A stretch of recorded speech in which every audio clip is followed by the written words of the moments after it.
I'm a cat that can talk. That should be enough for you people. Live alone, die alone. Around. Oh, yeah! Good evening, wannabes. You're watching the channel where we are not alive. I am a real skeleton. We're so excited to bring you more content today, but first, an announcement. This video on the live-action Cat in the Hat was adapted from one of our many exclusive podcasts over on Patreon, where we discuss a wide variety of movies with a rotating cast of quirky creatives from within our collective. So, if you like what you hear, consider joining for the low price of $1 a month and your soul. And with that little bit of housekeeping out of the way, it's time to let the cat out of the bag. Welcome to our discussion of the psychological horror classic from 2003, The Cat in the Hat. So I watched this movie for the first time as an adult. Henry had seen it. Henry told me he saw it a lot as a kid, and That explains so much about him. yeah, it's another one of Henry. Henry would be the first to admit this. He watched a lot of Dirty Crack House movies as a child.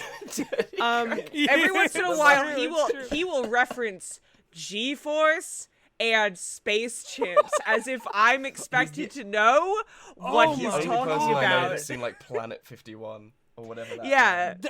That's another, like, just deep cut. See, here's the thing. The movie that is, like, was my childhood version of, like, one of those jank ones was Chicken Little. That was part of my childhood. Same. Oh. I remember Chicken Little. Mine was the Ketchup Vampires. See, that one's so obscure that, like, I don't even think, like, that's not even mainstream. No, in any I was a capacity. hipster even as a kid. Even the like movies that I forced my parents to watch with me were like somewhat obscure. It was like HR Puffin stuff, the Ketchup Vampires. So here's the thing. This movie I literally did not see until my adult life. The first time I watched The Cat in the Hat was like sometime in the last like year or so is the first time I watched it. This viewing that I did to get up to speed for the Patreon would be the second time in my entire life I've ever seen it. I mean, me too. Can I drop a bit of Charlie Deep lore on you guys real quick? And then I'm gonna have my Meg Jorker lore drop of the episode. So you go first, Yes. Charlie. Fun fact: I saw this movie in the cinema when it first came out. It was one of those like, you know, when you're a kid and you're in like you're like super young and it's like, oh, you know, so and so is having a birthday party, but it's just their parent taking you to see whatever is currently in the cinema that is like kid friendly. Yeah, and no, that totally, was totally. this was one of those movies for me. So I saw this on release and I haven't seen it since. Right Same. up until today. It's Literally same. And what a release it was, a release of sanity, a release of cultural norms. A release of Dr. Seuss rights from all of the previous rights holders because the Dr. Seuss estate was like, no more of these, please. Yeah. We're done. You We're were on just- thin we're ice with the done. Grinch. It was specifically his widow was so appalled by this movie that she rejected any future live action adaptation. Which is a shame because I think they should make another one of these. I think they should do one with like the Sneetches or something. If there's one upon your tummy, that's just yummy, you're my chummy. If there isn't, you're a crummy, slummy, gummy, bummy, dummy. Oh, you don't mean a sequel to this? You mean another like live action? No, just like Dr. Seuss. another live action Dr. Seuss movie. I just want to see what would happen. Hollywood, I've got a lot of issues with you. Pay your writers, pay Yeah. your VFX artists, Fucking pay your do that. actors better, do all that. But then, take a little bit of this free advice. You want the next Barbenheimer? Fucking adapt Dr. Seuss's The Butter Battle Book with big budget. Yes. Oh my god, the Butter Battle Book! That is the set perfect design one! of Barbie, the implications, the Cold War, the nuclear weapons arms race of the Butter Battle Book of Oppenheimer. I mean, but you know what I mean. Put them together. Yeah. You've got the Butter Battle Book. The Butter I Battle love that you were talking about the Cold War implications. I was like, wow, this is some like I didn't know Dr. Seuss wrote about the Cold War. He did! Yo- He did! oh, The, yeah, the no, Butter the- Battle Book is about the Cold War. Oh shit! I thought you were doing a bit. I didn't know No, that. it is. No. It's about Genuinely. two countries and they go to war because one of these everybody eats their their toast butter side down, and the other country, everyone eats their toast butter side up, and both are convinced that they're right, and they keep coming up with like new butter-based weapons to fight each other with. And it's about the Cold War. Yeah, until there's like this kind of mutually assured destruction, which like we'll get into the Cat in the Hat movie, but I wanted to talk about just briefly. Did you guys ever have any of the like Dr. Seuss VHSs when you were kids? Like watch those? The cartoon ones. I don't think I had them on tape, but I do remember them being played on Cartoon Network a fair bit when I was a kid. I definitely had the Lorax one. I remember that vividly. I remember watching that one, the Lorax one, and also watching the Cat in the Hat one a lot, which, kind of colored my expectations for this movie. But the Butter Battle book, it had this moment where they're creating the final weapon, which is like the itsy bitsy big boy boomeroo, which is the stand-in for the nuclear weapon, because it's just you toss it and it just obliterates the other country. The last shot is just the two of them, two like soldiers from each side standing on the wall about to throw it. But the scene in the VHS where they make the big boy boomeroo, it's got this like sinister original song where the scientists go into this lab and you see all these like strange like liquids pouring into the bomb, and the vocals are like, You take a mess of mookaroo, and you twaddle it, and you waddle it a bit. That's what you do. and I just wanted to share that because I think it's That's weird. much like the rest of this movie, it is a repressed memory. Yeah. Anyway, can I tell you, this is my one last thing that I have to say, but my one memory of the Cat in the Hat, like I remembered bits and pieces of the movie, but my most vivid memory of seeing the Cat in the Hat in theaters in 2003 was my mom taking me and my friend Jacqueline to the cinema, and us going to see the Cat in the Hat, because I was like, I had massive like brain worms for the Grinch movie, because I've always been a Jim Carrey appreciator my entire life. Oh yeah, we love some Jim Carrey. So I was like, oh, they made another one. Oh, this is good. I'm going to enjoy this. I didn't. Oh, no. And I very, very strongly remember being in the car going to drop Jacqueline off after the movie, and we were just like us, like 8-year-olds sitting there in silence, and I turned to her and I'm just like, I'm sorry I took you to go see that, Jackie. Yeah, it is like you never forget that first moment of like, oh, that was a not good experience. I thought movies were supposed to be fun. Yeah, that moment in childhood where you realize that movies can be actually terrible. Funnily enough, though, this was not the movie that made me realize movies could be bad. Attack of the Clones was the movie that made me realize movies could be bad. That is a bad movie. See, for me, it was epic movie, because I remember like leaving that and being like, oh no. Like, terrible.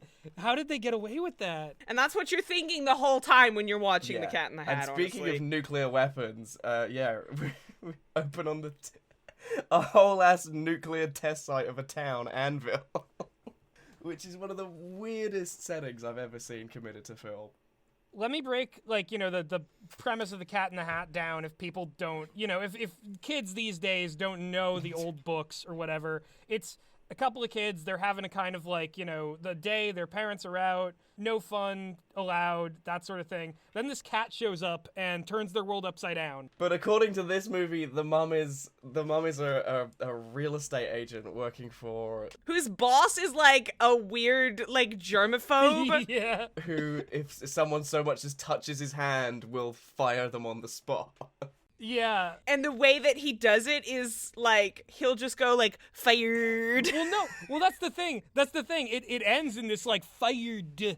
But, like, he'll, like, start off, like, extremely loud. Like, he'll go, like, fire! This man is called Mr. Humberflube as well, which is, like, one of the most Seuss-pilled names I think I've ever heard. That's a powerfully Seussian name, yeah. And he's got, he's a big businessman, and in Dr. Seuss books, doing business. Big businessmen are always, like, of relevance. Yeah, like the Onceler, how bad he be. I mean, it's kind of like the real world in that way. So obviously, the mom doesn't want to, like, lose her job. She has to host this important dinner party for Humberflube and all the other Humberflube employees. Who must wash their hands constantly. Yes, But the kids are not all right. One of her two kids, her son, Conrad, is introduced with a bunch of, like, popcorn tied onto him, and, like... Do y'all remember when you were a kid and you fucking launched yourself down a flight of stairs after eating fistfuls of dry bread that you stored in your crotch? Because I do. Yeah. Wearing a Absolutely. sieve on his head as a helmet. It's just, oh my god. He wears the underwear on his head, just like when he was a little boy. So anyway, he's all about just, like, kind of spontaneous rule fun and breaker. craziness. And his sister Sally is all about, like, crunching numbers and being very efficient. Yeah, and she's got one of those, like, old, like, 2000s, like, pre-Blackberry Yeah, Blackberries. little What were they Palm called? Pilot. Palm Pilots? I had one of those for a second. I never used it, though, because I've got quite severe ADHD. She's got a shell from It Follows. Sally fully has the energy of like a kid that would grow up to be a Republican congresswoman. The funniest thing about her, though, is that, like, she has this thing where she'll just, like, decide that she's not friends with somebody And then anymore. just cut them out, yeah. So, like, her mom will be like, "Oh, why didn't you go around Susie's house?" And she's just like, "Susie disappointed me." Yeah, no, my favorite is, like, Susie, like, you know, she tried to tell me what to do, so I ordered her never to speak to me. Never And the to mom's speak like, to me again. and the mom's like, "Oh, and you don't like bossy?" And Sally's like, "I won't stand for it." She says at one point as well, like, one of the this movie is full of just weird, all sorts of weird choices, but occasionally it will drop really weird lines. And at one point, another character refers to her as a princess, and trust me, we'll get to him. But she says, "I don't want to be a princess. In a constitutional monarchy, Parliament has all the power." Yeah. Fuck, this is meant to be a kid's And movie. that little girl grew up to be Theresa May. It was That it was either that's baby Liz Truss. it was either Yeah. that or she becomes a serial arsonist, as, like, a kind of blink and you miss it gag implies. Yeah. Oh yeah.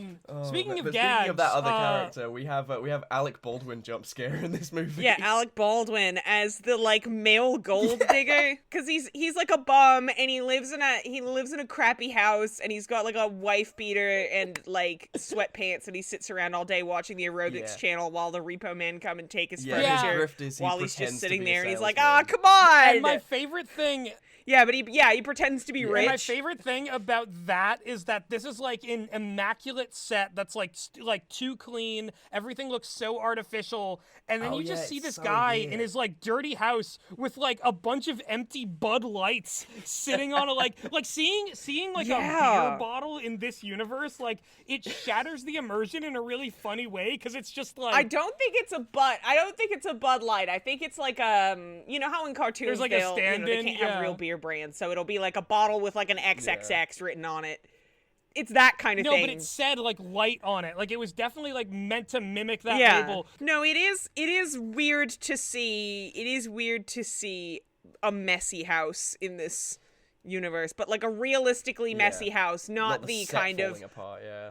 the artfully placed purple stains that somebody had to hand cut out of vinyl from the cupcake Yeah, because the scene. Cat in the Hat Yeah. messes up the house, but he does so in kind of an existential way. Like, he changes the nature of furniture and the walls, and also unleashes, they came from the book, and they're still here, Thing 1 and Thing 2. I mean, Sorry, I got hay Before- fever. Who are before we get- horrifying! I'm allergic to cats, just like Alec Okay, Baldwin. are Alec Baldwin's horrifying? character is like even before the cat shows up, because of Alec Baldwin's character, this is like a frighteningly horny movie. Even before that point. Oh, And, yeah. like, there's yeah, a moment that I yeah. clocked in like in the rewatch where he's about to start having a conversation, because one of his things is he has this weird fixation with shipping off Conrad to military school. But Yeah. before he broaches Yes. that topic with Joan, who's the mum, by the way, he is like looking across a table at her, staring very intently, going, "I know how hard it is, Joan," and like really puts the emphasis on the word hard. And I'm like, Oh, is there, Oh, yeah. what the fuck is going on here? This is Yeah. He's just like a weird, like horny, dirty man trapped He in is. like wholesome Dr. Seuss world, and it's very uncomfortable as that illusion unravels. Like the cat is in many ways the antagonist of this movie. Like he's the villain. one He's who, out and out the villain, bud. Yeah, like he pushes the plot forward, he causes all of the things, but like Alec Baldwin's character is this like extra tertiary villain who is like he's gonna, send Conrad away to military school if he gets his way and marry mom, and he's faking it. He's a gross man. I like to think that Alec Baldwin is because this again, we'll get into it, but like because this movie is like ends up becoming like the start of multiverse fatigue, it becomes an interdimensional deal. I like to think that Alec Baldwin's character, he is like a dude from the real world who like slipped into this Seussian dimension and he's trying to grift like marrying like the neighbor because like how do I adapt? What I love about that interpretation, Charlie, is that, like, there are already multiple layers of reality. Like, our own reality exists in this movie because the cat can interact with it and break the fourth wall. The cat has, like, a separate reality that he can create within the house. And then he comes from another, like, outer stitial reality that is all part of this world that isn't real to begin with. And the fish that's like a normal fish in the house can talk in the cat's presence because like the nature of like what is real and what isn't in this movie. It's like if you will allow me to plug, it's like he's from the Careside. Everything around him sort of like warps in a Looney Tunes way that doesn't actually kind of affect the world, but does make all of the surrounding humans think they're going insane. Yeah, he is much like the good, Bravo, 10 out of 10. He is much like the good neighbors from the Kingmaker's history, but he is more of a bad neighbor, more of a terrible neighbor. Yeah. He's almost as bad of a neighbor He's as from the Alec Baldwin. Unseelie Court. The Cat in the Hat is from the Unseelie Court. He's one of them bad neighbors. He's one bad guy. Literally so much of what this movie is, because there's the circumstances around it that they obviously had to stretch out the book's premise. Oh God, to accommodate this like sort of, wholesome family lesson, good for general audiences. It's a short story, granted, but like there's creative liberties, and then there's this. Yeah, no, that's what I was going to say, because most of this movie is just the cat continues to do things, and the cat is doing more things, and the kids react to it. And the things come out and they move like nightmare stop-motion creatures, even though they're live action. Yeah, like him having a very... Like... Yeah, they're filmed at a different frame rate to the rest of the cast. Yeah, they're horrible, these things. Oh my God. These things. At one point, there's a scene where, like, Henry goes, name one thing in this image, and then I point to thing 2 and I go, that one. Yeah. Do you mean thing 2 or do you mean thing A? Because thing A is not also inferior. known as thing A, also known as Chocolate Thunder. Or Ben. Also, I don't know if you guys picked up on this as well, but like there was again, I've mentioned weird lines before, but like because the things don't speak in entire like they don't have like discernible speech, but they will occasionally drop in like they just kind of speak in gibberish with like occasionally one kind of like Captain Caveman. You know, the odd except line. instead of saying Ooga Booga, they say Mechadeka. Yeah. At like the beginning and end of every sentence. There are a few lines that are like when they're because there's a bit. I mean, we're jumping way ahead, but like this the madness. There's a bit where they're pretending to be traffic cops. Yes, and during this point, they refer to Joan as a hot mama. Also, it cuts back to that moment where one of them is choking on a speeding ticket. And what doesn't one of them say? I caught police brutality. An illegal chokehold. Yeah, no, I had the other subtitles on. Police brutality, illegal chokehold. Like, holy smokes! This was this is a piece of media that transcends time and space. in so It's many an bizarre ways. incomprehensible piece of media. Incomprehensible. Borderline. There's another scene where the Cat in the Hat becomes a weird hippie man who's trying to advocate the rights of a acid spitting Zuzizaru, like a weird Seussian creature. Alec Baldwin is like, okay, yeah, but will you hold my dog while I sign the page? Yeah, because they're trying to get Nevins the dog back from Alec Baldwin because Alec Baldwin is going to deliver him to the mom and be like, oh, the kids let the dog out again. They're negligent. You have to let me send Conrad to military. Yeah, it's a classic his whole motivation throughout this. It's a classic confluence of MacGuffins, but the Cat in the Hat proves himself in that moment to be the most MacGuffin-y of all by taking back the dog, but not before saying, like, oh, I don't actually use the D word, but I'll take that canine American from you. That's the better term. Yeah, it's again a weird choice of just Weird just movie. joke, or, I guess, did you guys line. catch the Paris Hilton jump scare? Yes, yeah. This Down in was the 2003. Down in the pits. Yeah.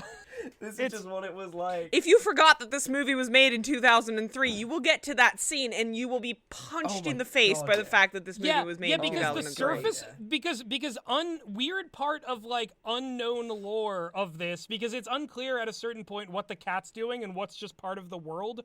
There is underneath the wholesome, green and pink buildings. There is a they walk into a public toilet or something, and it's just like a rave.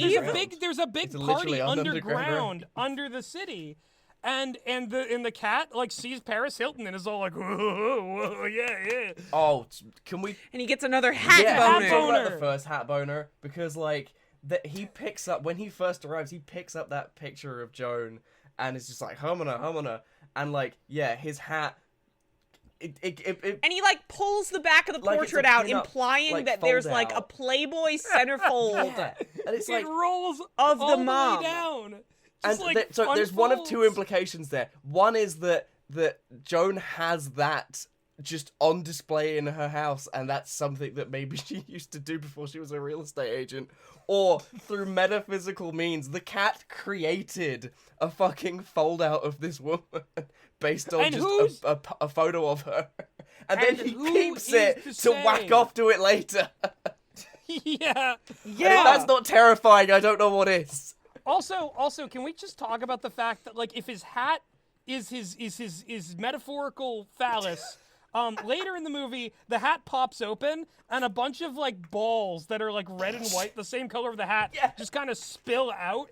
And he sniffs one and goes tennis balls. Yeah, tennis balls. Love that and he new sniffs ball one. smell. Yeah, he says, "I love that new ball smell." Because he is a nightmare. I mean, to be fair, when you pop open a tube of tennis balls, it does smell really good.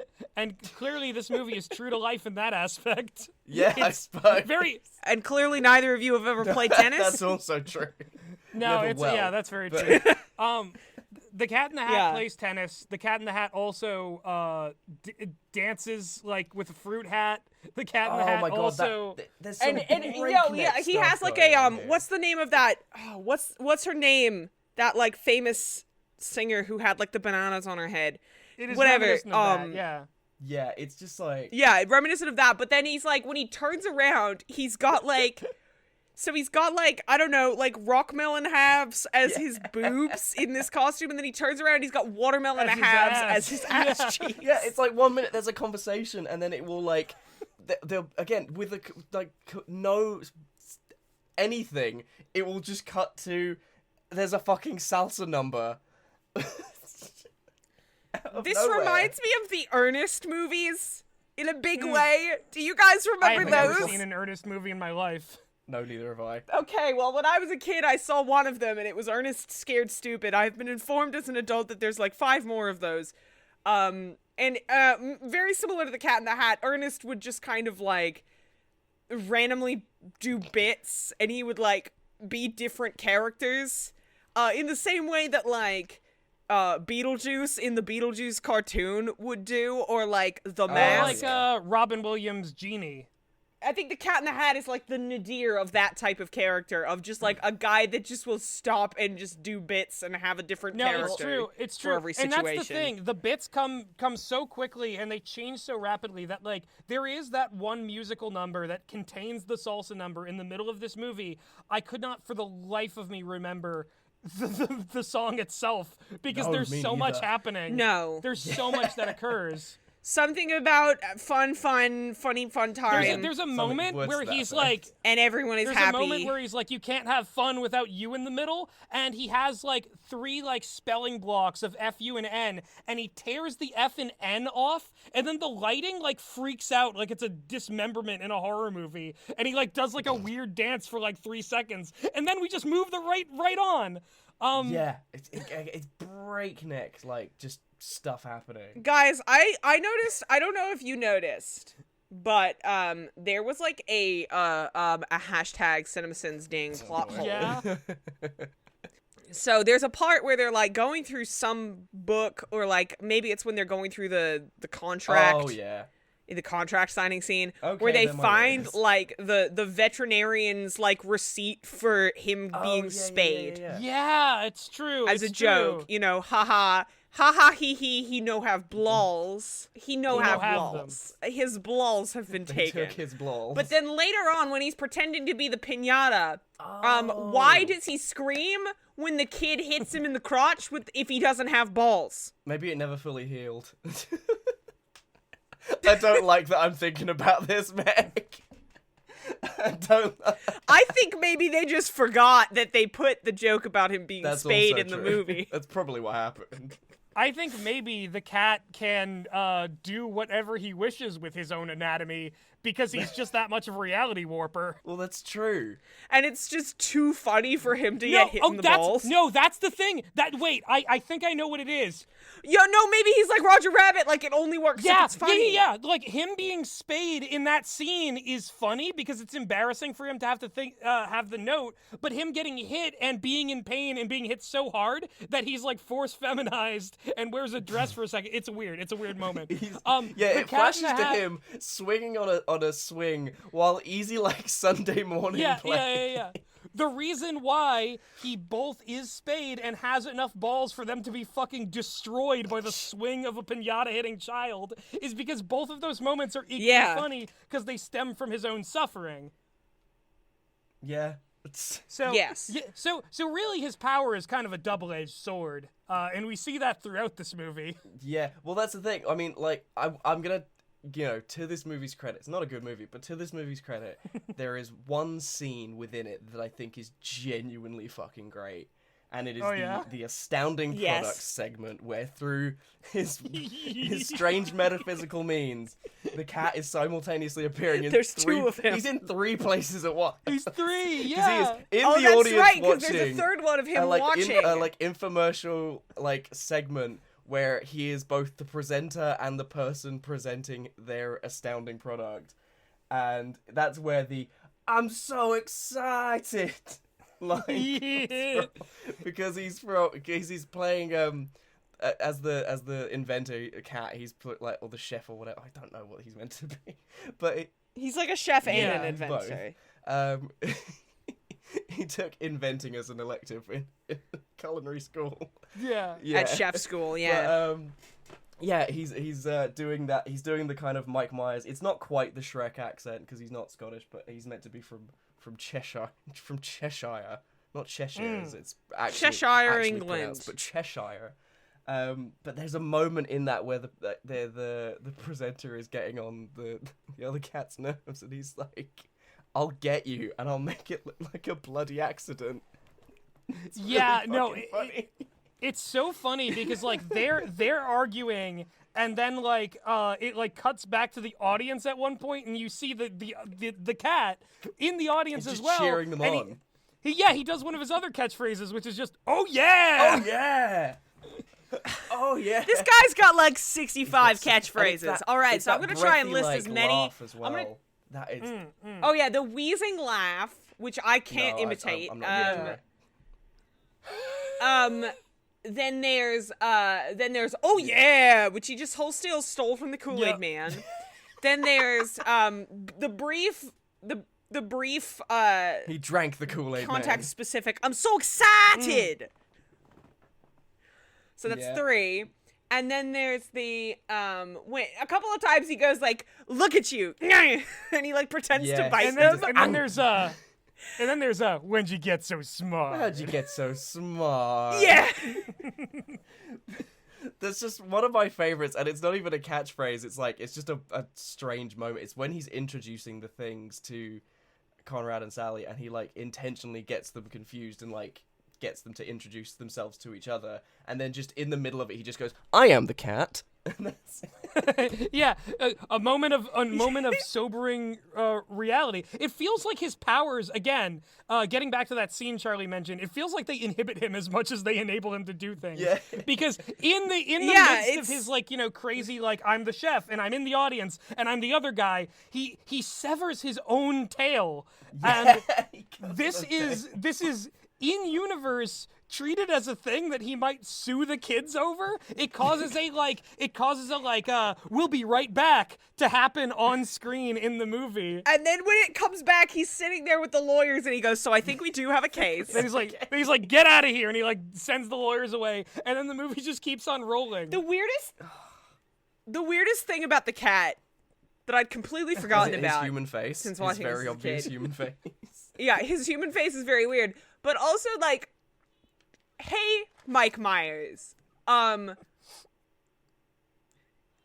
did the idea come from to give the cat the voice of, like, a Jewish grandma from New Jersey? So let's go get this dog. Yeah, right. Well, that's the thing. The voices. Every choice in this is so bizarre. The voices like. Yeah, he made so many choices, and I don't know if they were the right ones. You could just say that they happened, much like everything in this movie. You could just say that it occurred. Yeah, it's just a bunch of stuff that happened. Now, there's also the like his voice will just like change up a bunch of different times because there's the moment where he gets some of the goo, some of the sloppy purple goo on the mom's various dress, sludges of this movie. and they're like you ruined the dress, and he's like, it was ruined when she bought it. Mm-hmm. Yeah, he does that. And he snaps And he does the sassy Yeah. finger snap. That's another very 2003 I think my bit. favorite thing about that bit is the cinematography because it's just kind of like a wide shot with him like in the middle, and like you just linger on that moment Can for we a while. the guy that was the cinematographer for this movie also did The Revenant. That might be the funniest thing about this film. Yeah, Emmanuel Lubezki, who did, and I'm just gonna Google it. Oh man. Emmanuel Lubezki is a Mexican cinematographer. Oh, he did Water for Chocolate, which a movie that I am a movie based on a book that I'm obsessed with. Sleepy Hollow, Oh my which God. Henry and I watched recently because he'd never seen it, and we saw that on the screen, and he was like, "Oh my God, just like the Cat in the Hat." Yeah, Y Tu Mama Tambien, The Birdcage, A Little Princess, Reality Bites, Burn After Reading. He is incredibly prolific and incredibly talented. I don't know why he This did is the Cat in forever the Well, on here's Hat. the thing. But, like, the cinematography is pretty good in this movie. No, honestly, like, and that's the thing. Like, I think visually, this movie really does stand out. I think because it is so visually strong with a lot of these shots it chooses, it makes them feel more like aggressive. Like this same cinematographer basically took an entire movie worth of visuals and like scenes and then recreated that in The Revenant because Leonardo DiCaprio getting attacked by that bear is what the audience watching The Cat in the Hat feels like. Like, oh, is it? Yes! Is You're it so over? right. Oh God, it's happening again. Oh no, no, he's back. no. Do you know what's really funny? Okay, I'm gonna say what my, like, one joke in this movie that I think really landed for me was, and it's when he's like, "Don't worry, we'll take my car," and he pulls, like, a really, a really flash, like, Humvee out of the driveway, and the kids are like, "Whoa, that's so cool!" And he goes, "Oh, and this is just the dust cover. Wait till you see the real car." And he pulls the Humvee away, and it is a dust cover over some like Impractical. jank Yeah, little some nonsense Dr. Seuss car. fucking nonsense mobile. And its name is something that abbreviates to Yeah. slow, which I found But the previous delightful. name was a super hydraulic instantaneous transporter. Oh, you mean the? This is a kids movie. I love the I thought he was gonna spell slut. Oh my god. I thought he Here's was gonna the thing, spell here's the slut. thing. Well, there was he the could- dirty hoe line not that long before as well.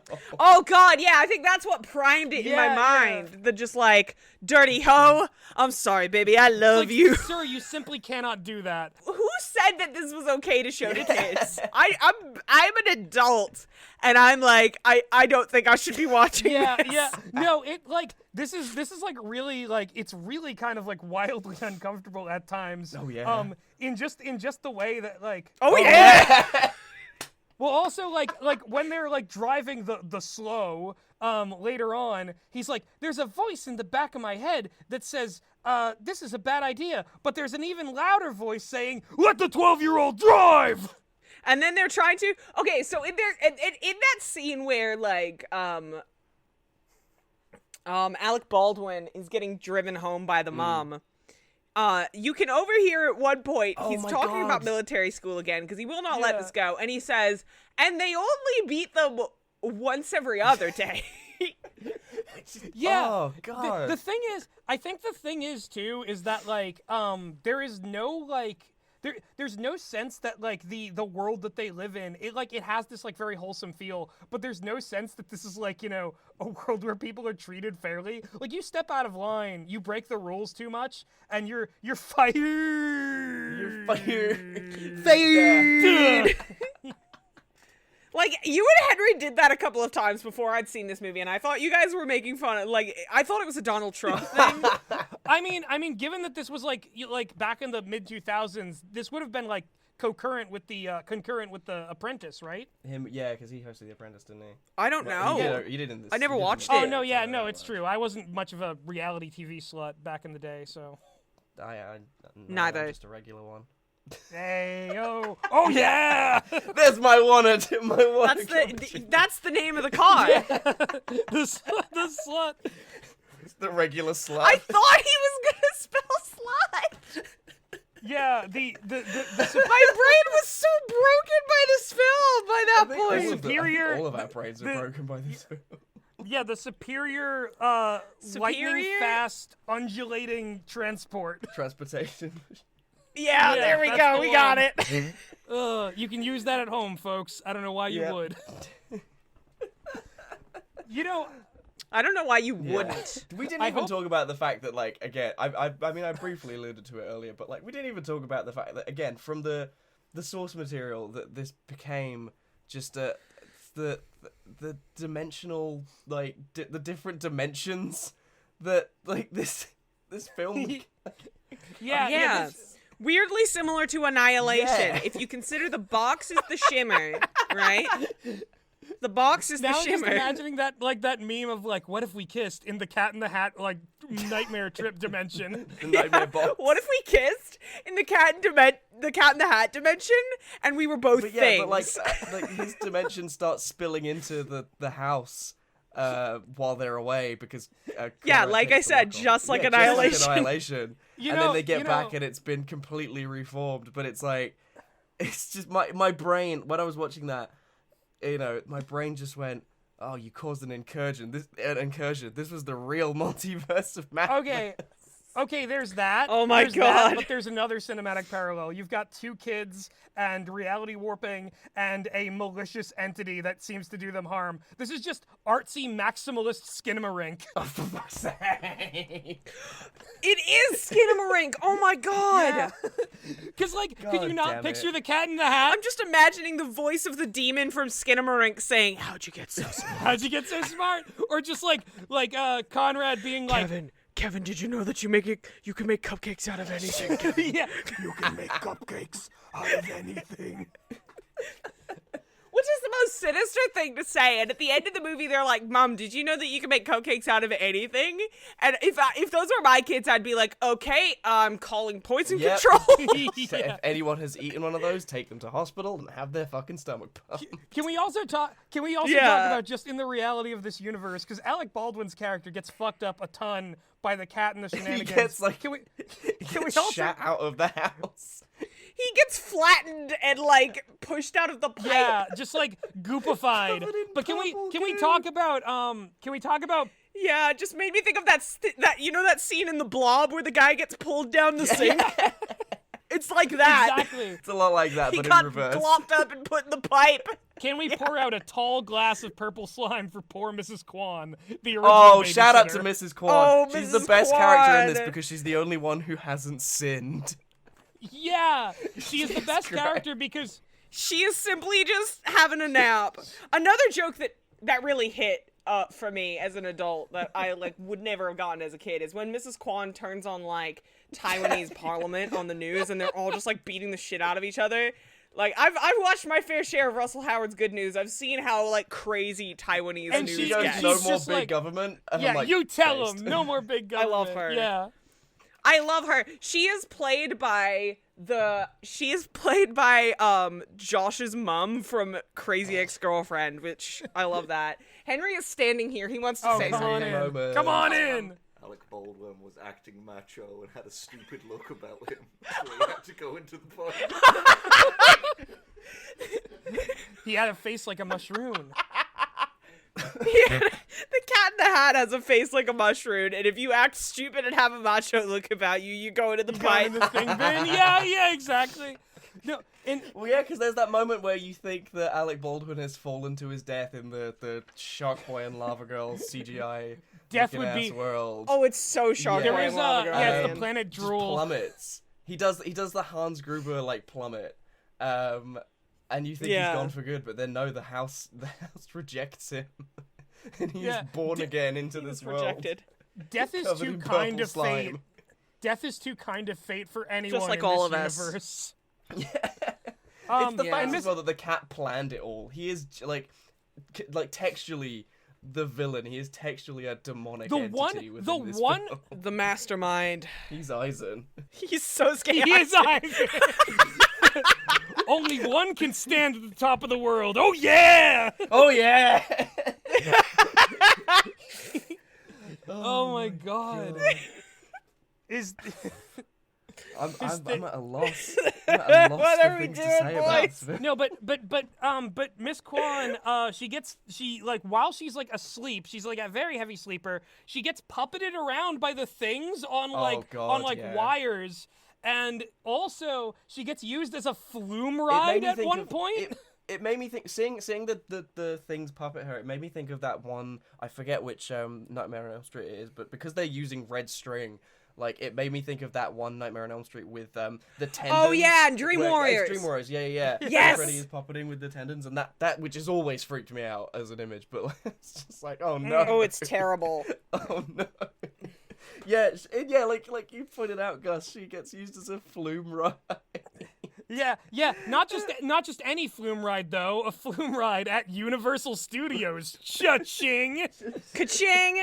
I'm gonna look up if they still have the Cat in the Do Hat they ride at actually Universal still? They Studios. 'Cause must. I'm gonna... They must have Wait, had no, if they lost the rights to it. Oh, I mean they definitely had it. No. The thing is, the Universal Studios Orlando has a lot of rides for things that Universal no longer has the rights to, such okay. as Marvel. Oh, yeah. Yeah, they've got like a Marvel superheroes ride there, which is Well, here's weird. the thing. Here's the thing. They do still have the Cat in the Cat in the Hat at Universal Islands of Well, Adventure. yeah, but just to elaborate on that, All right. here's the thing one and thing two about that. The Cat in the Hat looks directly into the camera, holds up two pamphlets for Universal Studios, and goes cha-ching because this movie is shameless in every possible way. Again, further proof that there are multiple levels of reality because we exist as the viewers in the reality of the movie because the cat can break the fourth wall and talk to us. Yeah, so many of the lines that he gives are like just done directly to the audience. Like when he first arrives and it's like he scares the shit out of Conrad and Sally. He's like, to them he's like scream and run, but that's also just a threat to everyone watching. But he also says he does this bit where he tries to do like the Seussian kind of rhyming. And then he's like, I'm not so good with the rhyming. I'm a cat that can talk. That should be enough for you people. And then he starts singing. So are you good at the rhymes or are you not good at the rhymes? Which is the truth. Yeah. Nothing he says is true. And everything he says is true. Well, then also... control over what is true and what isn't. Exactly. Well, then also he's trying to explain, like, the box links to his other world, his other dimension. Like, his world is what he calls it. And Conrad's like, well, this box says it was made in the Philippines. And he goes, oh, yeah, but not these Philippines. So his universe has an equivalent of the Philippines, which is a terrifying concept. Yeah, and I'm sure that over there they've got, the Filipino vampires that split in half, the Mananangals and the Penangolans, and all of those. God. I would love to see Dr. Seuss draw some of those South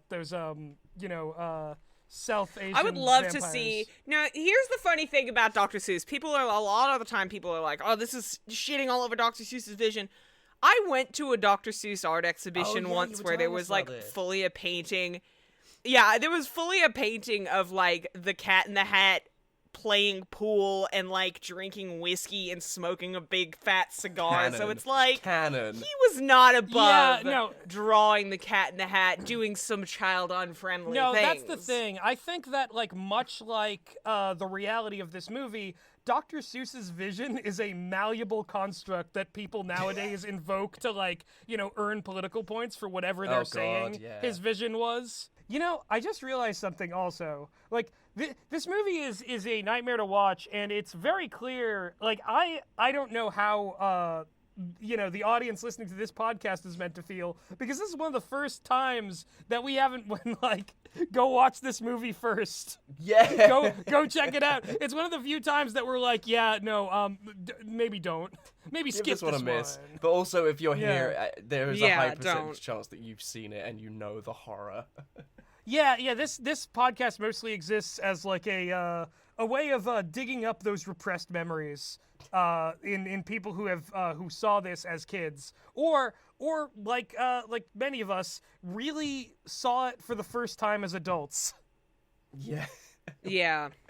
We really saw. Guys, I am on the Cat in the Hat Wikipedia page right now, and I need to let you know that in 1984, there was a Soviet-Russian adaptation of the Cat in the Hat animation, which was called The Cat in the Cap. Oh, no cap, huh? So there is a Soviet bootleg of the Cat in the Hat out there Oh my god, somewhere. I can't wait for the inevitable, like, multiversal crossover where we get the Cat in the Hat and the Cat in the Cap and they fight each other. Mike Myers, the Russian Cat in Jim the Hat. Carrey's back as the Grinch. in there.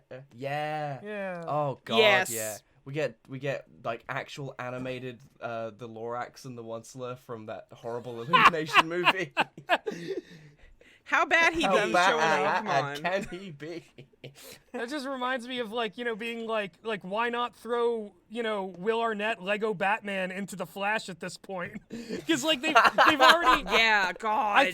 I think that's the thing, is that like this movie represents a time where like this kind of like reality breaking weird nonsense with big IP was so aberrant to all other films at the time that like critics like despised it. And the same thing happened like a little bit later with Speed Racer.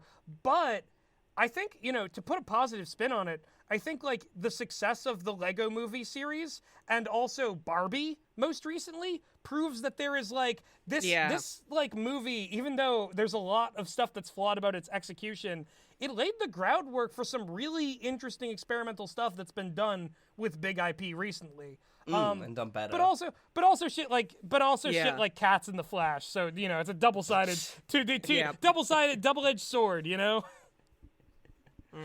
if you want us to cover I think that they those, should have we done. won't. We won't. I think they should have done Cats the movie, the musical, with makeup exactly like That Yeah, would with have been phenomenal. horrifying that would have been phenomenal. Horrifying faces that seem like, Mike Myers is screaming to get out of the costume as it devours him.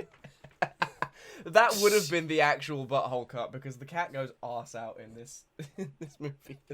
Oh yeah, no, when he's got like the plumber's crack and he like bends over to fix he the sofa, farts. and then there's like a fart Finds an noise. elephant in this. Obviously.